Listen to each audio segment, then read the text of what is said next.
কামাল প্রধান বলছেন, সালাম আলাইকুম স্যার, বাচ্চাদের দাঁতে ফিলিং করার পরে বা ইনফেকশনের কারণে ব্যথা হলে কি করণীয়? দাঁতে ফিলিং করা হচ্ছে সত্যিকার অর্থে একটা আবারও বলছি আমি, দাঁতে ফিলিংটার কারণে অনেক সময় ব্যথা, দাঁতে ফিলিং করার কারণে যে ব্যথাগুলো হয় তার আসলে খুব সুস্পষ্ট, পরিচ্ছন্ন এবং খুব ইফেক্টিভ হোমিওপ্যাথিক প্রেসক্রিপশন রয়েছে।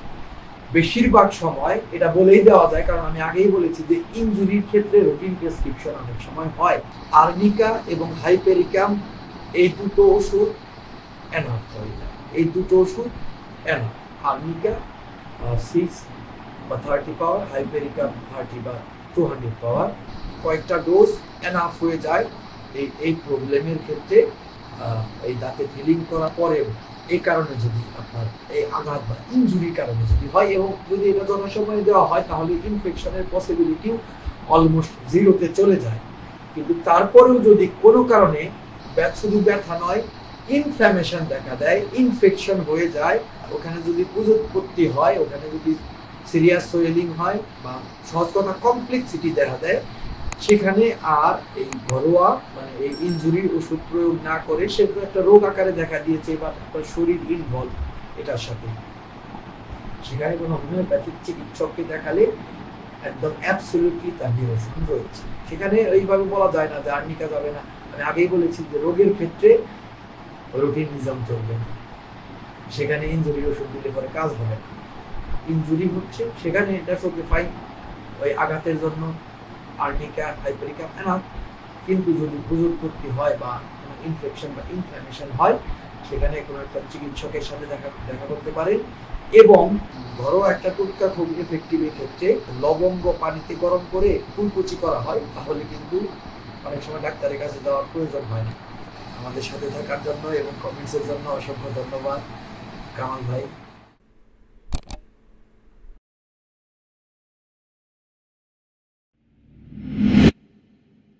মোহাম্মদ সাইফুর রহমান, দাঁত ক্ষয়, কালো দাগ করা, দাঁতের ভিতর নষ্ট হয়ে যাওয়ার জন্য শল্য চিকিৎসা ছাড়া হোমিওপ্যাথিক ওষুধের উপর কতটুকু সময় পর্যন্ত নির্ভর করা যায়? ওকে ফাইন, চমৎকার। আমি আমার পেশেন্টদের ক্ষেত্রে যা করি, আমি একটা মূল্যায়ন করি। দাঁতে ক্ষয় একটা বাচ্চা যদি হয়, তাহলে এটা প্রশ্ন যে কেন তার মধ্যে এ ধরনের রোগ দেখা দেবে, ক্যারিজ দেখা দেবে, দাঁত ক্ষয় দেখা দেবে। যদি দাঁতে কোনো স্ট্রাইক, কালো দাগ বাচ্চাদের বা মিডল পরন্ত বয়স্ক ব্যক্তি ছাড়া অন্য কারোর হয়, সেখানে প্রশ্ন যেটা কেন হলো, আমরা সেখানে জানি যে সেখানে অবশ্যই কোনো একটা ডিজেনারেটিভ ডিজিজ আছে, ক্ষয়কারী ডিজিজ আছে, না তো ক্ষয় হবে কেন? এবং তার সলিউশন বাচ্চাদের ক্ষেত্রে, কিশোরদের ক্ষেত্রে, যুবকদের ক্ষেত্রে করা হয়। কিন্তু একবার ক্ষয় হয়ে যাওয়ার পর সেই দাঁত আর তো আর হোমিওপ্যাথিক ওষুধের একদমই মানে আমাদের টিস্যুর মতো এটার পুনরায় গজায় না। ফলাফলস্বরূপ তাতে ফিলিং করতে হয়, ফলাফলস্বরূপ তাতে ক্যানেল করতে হয়, রুট ক্যানেল করতে হয়। এই হচ্ছে একটা। এই কারণে আমরা সবসময় ডেন্টাল সার্জারিকে সাপোর্টিভ হিসেবে রাখি এবং যথাযোগ্য ক্ষেত্রে আমরা সেটা বলেও দিই যে আপনি আমাদের পেশেন্টদের বলে দিই। কিন্তু যদি এই হয় যে ব্যথা, বেদনা, কষ্ট, ইনফেকশন, পায়োরিয়া, গাম ব্লিডিং, গাম সোয়েলিং, বিশেষ করে যেখানে কোনো ক্ষয় গিয়ে ধ্বংস এখনো হয়নি বড়দের, সেখানে এই প্রত্যেকটা ট্রিটমেন্ট হোমিওপ্যাথিতে রয়েছে। সেখানে আপনি নিশ্চিন্ত নির্ভরতায় হোমিওপ্যাথি। এবং ইভেন আমি এটাও দেখেছি যে দাঁতের কালার, হলুদ কালার, অনেকের দাঁত হয়ে যায় ক্রমান্বয়ে, অনেকের গামগুলো কালচে হয়ে যায়, অনেকের দাঁতের মধ্যে ইভেন দাঁতও অনেক ক্লিন হতে দেখেছি।